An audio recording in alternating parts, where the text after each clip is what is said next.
Silakan. Halo, selamat pagi semuanya. Pagi. Ini real case yang ada di daerah kita nih Pak Guswe ya, atau Mbak Riri ya, bahwa Ya. dari kita Hokimat itu sebenarnya udah bikin business plan untuk tahun 2022. Oh ya, Ya, terus?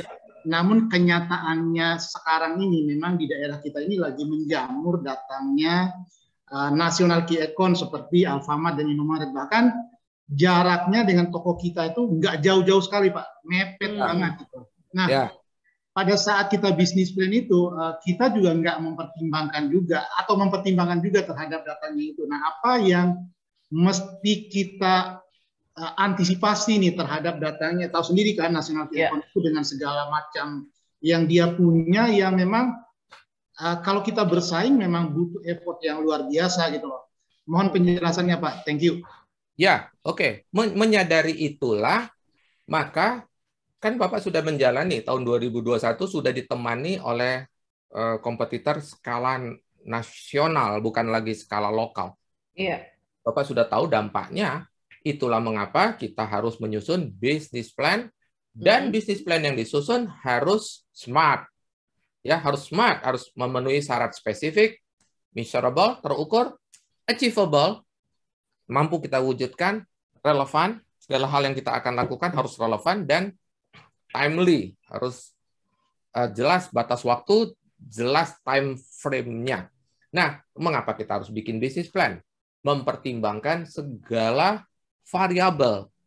Ya, kalau kita ingin mencapai sales tertentu, apakah ini achievable atau tidak di tengah persaingan? Lalu kalau kita ingin menetapkan margin, apakah ini sesuai dengan situasi terkini? Apakah ini relevan atau tidak?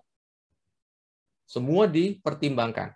Tapi pada akhirnya, kita punya guideline bahwa net profit Anda harus better dibanding tahun sebelumnya.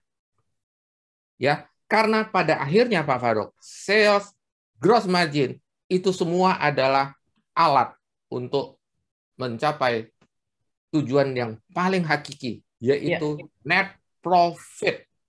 Karena dengan net profit itulah pebisnis makin percaya diri untuk growth. Ketika dia melihat net profit dia membaik, dia punya modal tambahan untuk growth. Bahkan ada pebisnis dengan net profit itu, dia bisa segera tumbuh tanpa harus katakan mendapatkan suntikan dari dana luar. Syukur-syukur seperti itu. Atau kalaupun harus pinjam, tidak perlu banyak-banyak. Kenapa? Karena net profit-nya sendiri sudah bagus. Kita ini, kalau sudah dalam masa, lagi masa pertumbuhan, itu kan perlu gizi ya, perlu semangat, perlu profit, gitu ya. Jangan sampai kita kehilangan semangat gara-gara kita tidak tahu persis apa yang mau kita capai. Itulah kenapa kita bikin business plan yang smart. Di dalam smart itu ada kata achievable. Cukup menantang, achievable tidak berarti rendah loh ya. Saya ingatkan ya, karena banyak orang yang berpikir kalau achievable itu bikin aja rendah.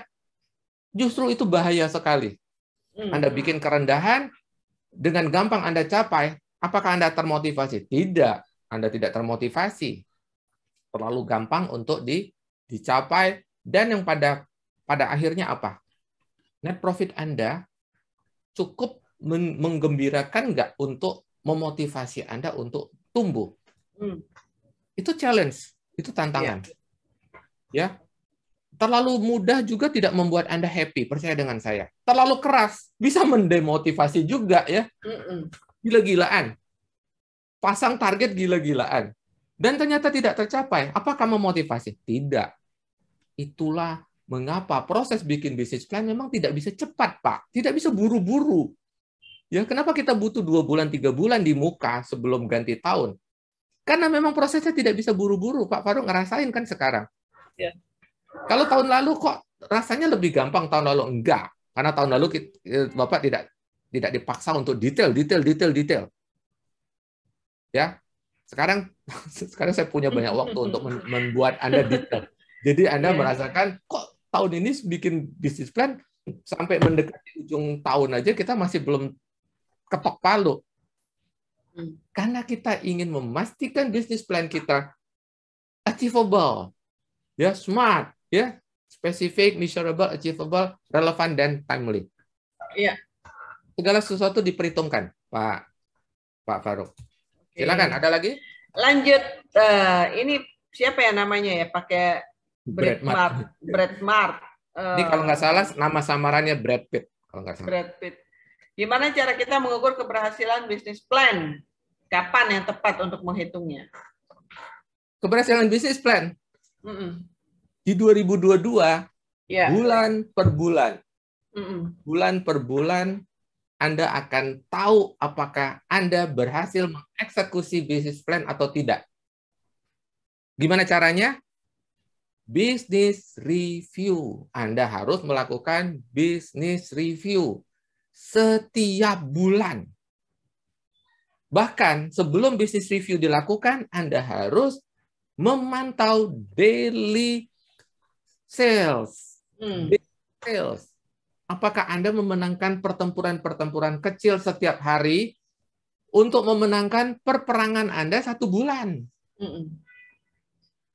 Itu ya, Pak Brad Pitt. Begitu. Brad Pitt, Mr. Brad. Gitu ya. Mr. Brad, begitu. Bahkan setiap hari, makanya kalau Anda baru bikin bisnis plan 2022 di Januari, Anda telat, too late. Kenapa? Dari tanggal 1, pertempuran sudah dimulai. Ya. Dan ingat, sebagian besar pertandingan dimenangkan di titik start. Di titik start. Kenapa F1 itu qualifying memperebutkan pole 1? Paling tidak pole 2. Karena itu akan menentukan ke belakang racing Anda sepanjang pertandingan yang 72 lap, 65 lap itu. Kalau Anda gagal di start, Anda akan mengalami kesulitan sepanjang tahun. Benar sejak awal. Itu juga alasan saya, ayo, mentoring kita mulai dari Januari. Iya. Bukan nanti. Kalau yang tahun lalu saya baru adakan di bulan Mei, karena saya menyadari di Q1 banyak yang minus. Sehingga saya bikin program mentoring untuk turn back and win again. Membalik keadaan dari minus menjadi positif. Itu ya. Baik, ada lagi pertanyaan? Belum. Yang raise hand mana nih? Kalau enggak, kita akan masuk ke presentasi saja, Mbak Riri. Oke, silakan. Ya. Menunggu mereka. Silakan subscribe, like, and share jika Anda memandang materi ini bermanfaat. Sampai kita berjumpa lagi. Salam, grow, and